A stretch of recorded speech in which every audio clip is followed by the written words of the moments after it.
मैं आग्रह भी करूंगा कि माता पिता की सेवा सर्वोपरि है। आप लोग जो हमको देख रहे हैं यहाँ, हमारी बातें जो सुन रहे हैं, जो हमारे आए हुए हैं उधर से, वो लोग जानते हैं हमको कि माता पिता के कारण ही कोसिहान में अपने गांव में आश्रम बना के रहा। जबकि गुरुजी बोलते थे कि नौकरी या सब छोड़ दो, घर छोड़ दो। मैं माता पिता के कारण कोसिहान उसी गांव में घर और बाहर आश्रम बना के रह रहा हूँ। ये सभी जानते हैं जो आए हैं। और पिताजी गुजर जी, माता जी अभी हैं, इसलिए मैं वहीं टिका हुआ हूँ। तो कहने में करता है कि नहीं? अगर मैं इसलिए उदाहरण दिया कि आप लोगों को लगता है कि महाराज जी को तो कहना था, कह के गए, वो अपने करते होंगे, तो मैंने थोड़ा कह दिया कि ताकि मंच से झूठ नहीं बोला जा सकता है ना। ये ऐसा ही होता है, इसलिए मैं इसकी चर्चा करता हूँ कि मुझे जो यहाँ आप देख रहे हैं, ये माता पिता गुरु का आशीर्वाद है। उनके कारण ही, उनके आशीष के कारण, अन्यथा शास्त्र कहता है कि आपके पास कुछ भी नहीं। वो चाहेंगे तभी दिखा सकते हैं। लिखा है ना, अभी पढ़े ना, वो प्रकट हो जाएंगे भी तब वो नहीं दिखाई देंगे, अगर वो नहीं चाहेंगे तो। उनके चाहने से ही उनको आप देख सकते हैं। उनके नहीं चाहने से आप कठिनों प्रयास कीजिए, नहीं देख सकते। समय का नाश सर्वस्व का नाश है, पहले भी मैं बता चुका हूँ। समय का नाश ही सर्वस्व का नाश है। जहाँ लड़ाई झगड़ा हो वहां से भाग जा, अपना समय बचा ले। दूसरा उठान किया, रात में तुम जग रहे हो, यानी कि समय तुम अपना बर्बाद कर रहे हो। गलती किया वो और सजा भोग रहे हो तुम। जो गलती किया है वो सजा भोगता, तो उसकी बात को लेकर रात भर तुम सजा भोग रहे हो, जग रहे हो, करवट बदल रहे हो, और खूब काट के सूत रहा है। हाँ, अरे गलती किया है तो वो सजा भुगता ना, तुम लो ही मत। जो हुआ सो हुआ, तुम भी आनंदित रहो। नहीं, मुझे नहीं चाहिए, उस चक्कर में मुझे नहीं पड़ना है। इसलिए लड़ाई झगड़ा जहाँ हो तहाँ से भाग जा। उस झगड़ा में पड़ने की जरूरत नहीं है, समय बर्बाद होगा। और समय का नाश सर्वस्व का नाश है, ये शास्त्र कहता है। समय का नाश ही सर्वस्व का नाश है। शोक और भय से युक्त है मन, हर्ष शोक और भय से मुक्त है, युक्त है। जो अगर रुक्त है, जुटा हुआ है, तो वो नाश समय होगा ना। मन थोड़ा सा लाभ होता है तो सुख के मारे उछल पड़ता है, और थोड़ी सी हानि होने पर आंसू बहाने लगता है, यानी कि तुम्हारा मन ही तुम्हारे बस में नहीं। थोड़ी सी लाभ हुई तो उछल गए, और थोड़ी सी हानि हुई तो आंख से आंसू निकल आए। इसका मतलब है कि तुम्हारा मन तुम्हारे बस में नहीं है, यानी कि तुम्हारा सुख दुख दूसरे के हाथ में चला गया। तुम्हारा सुख दुख तुम्हारे हाथ में होना चाहिए। किसी भी स्थान पर ऐसा नहीं लिखा हुआ है कि भगवान की कृपा से धन मिलता है। पहले से मैं बोल रहा हूँ कुछ दिन से कि भगवान के पूजा करोगे तो धन नहीं मिलेगा, शास्त्र का प्रारब्ध से मिलेगा। प्रारब्ध में अगर है तो मिलेगा, किसी तरह आ जाएगा। प्रारब्ध में नहीं है तो प्रयास करने से ये धन नहीं मिलता। प्रारब्ध करने से धन नहीं मिलता। प्रारब्ध उत्पन्न होता है, जो कर्म करोगे तब प्रारब्ध उत्पन्न होगा, प्रारब्ध उत्पन्न होगा तभी मिलेगा ना। भगवान के 8वें स्कंद कहा गया है कि प्रभु जिस पर कृपा करते हैं उसकी सारी संपत्ति का नाश कर देते हैं। पहचान किया गया 8वां स्कंद आएगा कि प्रभु जिस पर कृपा करते हैं उसकी सारी खिलौने को तोड़ देते हैं। जैसे कंस से पर कृपा ही करने के लिए उसके सारे खिलौने को तोड़ दिया, एक से एक राक्षस को भेजा, सबका उद्धार किया। मार दिया मतलब उद्धार किया। ब्रह्म मार रहे हैं तो उद्धार न किया है, उसके सारे खिलौने को। तो तुम पर अगर तुम्हारा सब कुछ बर्बाद हो जाए और फिर भी तुम भक्ति कर रहे हो और सब कुछ बर्बाद हो रहा है, तो समझो कि तुम पर कृपा हो रही है, तुम्हारे खिलौने को तोड़ रहे हैं, क्योंकि तुम फंसने वाले हो। जो फंसने वाला है उसको निकालने का वो तरीका बता, तुम्हारा सर्वस्व का नाश कर देंगे। ये शास्त्र बता रहे भैया। हाँ, अब कृपा प्रारब्ध से धन मिलता है। शुरू से मैं बोल रहा हूँ कि पूजा करोगे तो धन मिलेगा नहीं, धर्म मिलेगा। धर्म से अर्थ और काम और मोक्ष मिलेगा। ध्रुव की कहानी बराबर याद रखना। वो पहले सुनीति के अनुसार कार्य किए, फिर साधना किए, ब्रह्म मिले तो उनको राज भी मिला, पद पैसा प्रतिष्ठा सब मुक्ति भी मिली। ये तरीका याद करने का है। भगवत कृपा का फल धन नहीं है, धन तो प्रारब्ध से मिलता है। भागवत की कृपा से धन नहीं मिलता है, प्रारब्ध से पहले का दिया हुआ चीज ही तुमको मिलेगा। कहीं बैंक में जमा किए हो वही सामने निकाल सकते हो, बैंक में जमा ही नहीं किए हो तो निकालोगे क्या? भगवान की कृपा से तो मन की शुद्धि होती है, भगवान की कृपा होगी तो मन की शुद्धि होगी। प्रभु कृपा के होने पर तो सत्कर्म करने की इच्छा जगती है, प्रभु की कृपा होगी तो अच्छे कार्य करने की बुद्धि आएगी। मात्र स्वयं के कल्याणार्थ वन में साधन करने वाला व्यक्ति स्वार्थी है।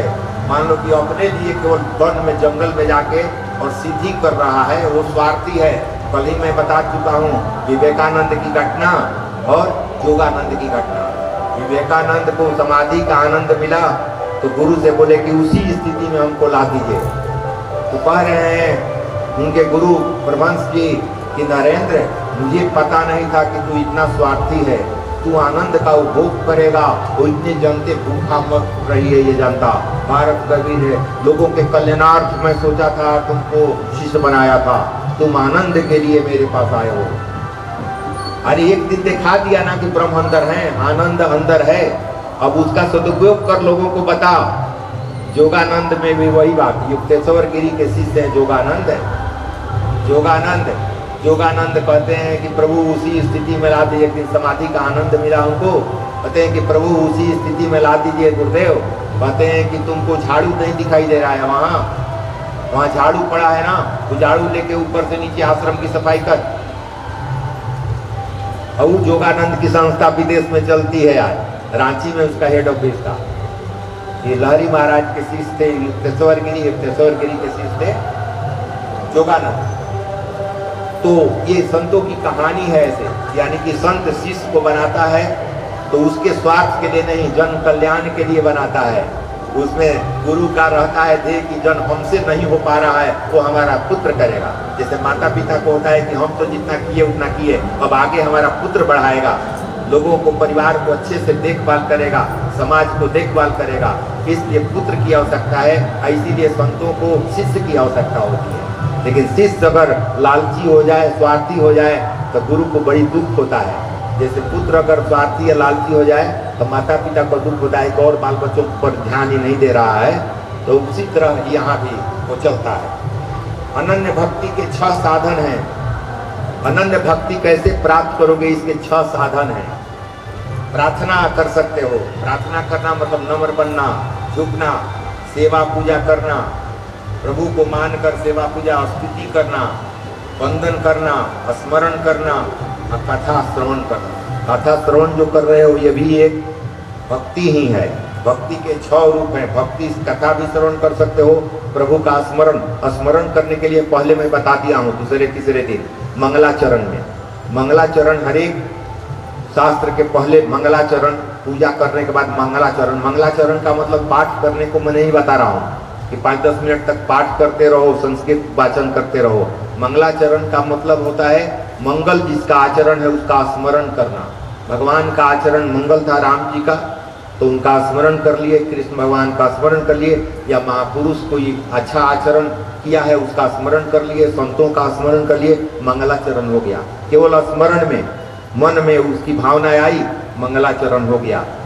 जब रास्ता चलने लगो तो संतों को याद कर लो, ब्रह्म को याद कर लो, मंगलाचरण शुरुआत कुछ भी करो तो मंगलाचरण से करो। इसलिए मंगलाचरण की प्रधानता है। तो स्मरण इससे होता है और वंदन होता है। वंदन नमस्कार कहते हैं, स्तुति, उनकी स्तुति की जाती है। सेवा पूजा भी कर सकते हैं और प्रार्थना भी करते हैं। 6 प्रकार 6 साधनों से परमहंस की गति मिलती है। परमहंस की गति भी मिल सकती है 6 साधनों से। तो ये स्वतः होने लगेगा। ये 6 जो भक्ति में आओगे तो स्वतः होने लगेगा। और स्वतः ही ये मैं कह रहा हूँ कि पूजन करना न पड़े। मैं बार बार संकेत कर रहा हूँ कि तुम पूजन करोगे तो दबाव में आ जाओगे। सुबह शाम पूजन करोगे, 2 टाइम पूजन करोगे या 25 बार परिवार को याद करोगे, ये नहीं चलेगा। तो 25 बार जो परिवार को याद कर रहे हो उसमें भी स्मरण करते रहो। हाँ, पहले के लोग बाल बच्चे का नाम भगवान के नाम पर रख देते थे। स्मरण भी कर रहे हैं तो भगवान का ही स्मरण हो रहा है। जैसे अजामिल को तार दिए इसलिए कि अजामिल अपने पुत्र का नाम नारायण रख दिया था, संतों के शरण में गया था और कहा कि हम तो मांस बेचना काटना यही हमारा काम है, तो हमारा उद्धार कैसे होगा? तो संत कहते हैं वहां भी उद्धार होगा। तो कैसे उद्धार होगा? तो अंतिम चरण में भगवान का नाम अगर याद आ जाए तो उद्धार होता है। तो अजामिल कह रहे हैं कि अंतिम चरण में कैसे भगवान का नाम का स्मरण होगा? तो अपने बच्चे का नाम भगवान का नाम रख दो। अपने पुत्र का नाम नारायण रख दिया, अपने पुत्र का नारायण नाम रख दिया। अब मरने लगा तो आंख बंद करके नारायण नारायण कह रहा है। अब नारायण नारायण कह रहा है तो इतना मांस काट के बेचा है कि जमदूत आ गए, सब सेवक आ गए, सब औजार लेकर शस्त्र वगैरह, ले चलो इसको, इतना मांस काट के बेचा है, हत्या किया है। जैसे ही वो लोग जमदूत लोग आया तैसे ही गोलोक से पार्षद आ गए भगवान के, विष्णु भगवान के। वो कहे कि हमारा है, बहुत सत्यताई है। विष्णु भगवान के पार्षद कह रहे हैं कि नारायण का नाम लिया है, ये नारायण का नाम लिया है। तो जमदूत कह रहे हैं कि पूछ लीजिए, ये अपने लड़के का नाम ले रहा है। नारायण भगवान का नाम नहीं ले रहा है, ये अपने लड़के को बुला रहा है नारायण नारायण कह के, इसलिए इसको जमपुरी में ले जाना है। गोलोक धाम से जो पार्षद आए कहे कि अच्छा से या बुरा से नारायण का ही तो नाम लिया है, इसलिए गोलोक में जाएगा, इसलिए तू सब भाग, मैं ले जाऊंगा। तो उसको गोलोक धाम में लेके आ गया। तो अच्छा से चाहे बुरा से नारायण का नाम, प्रभु का स्मरण करना ही, ये शास्त्र क्या बताता है? ये बताता है कि ऐसे भी हो सकता है। लेकिन आजकल के नामकरण गजब हो गया है। टिंकू फिंकू काका, तो कुछ छोटे छोटे, इतना लंबा नाम नहीं, अरे छोटा छोटा नाम रखिए। और छोटा छोटा रुपया दे देंगे तो काम नहीं चलेगा। कहो लोग कहता है कि छोटा छोटा नाम ले जाए, और छोटा छोटा रुपया दे देने से तो काम नहीं चलेगा, कि बड़का बड़का चाहिए। जहां छोटका से काम चले तहां छोटका से बड़का चाहिए ना, लेकिन नाम छोटका चाहिए ना। तो छोटका नाम छोटके काम नहीं करेगा ना, बड़का नाम बड़का काम करेगा। तो ये सब शास्त्र में क्या बताया गया है? शास्त्र में बताया गया है कैसे तुमको जीवन जीना है, जीवन जीने का तरीका ही बताया गया है।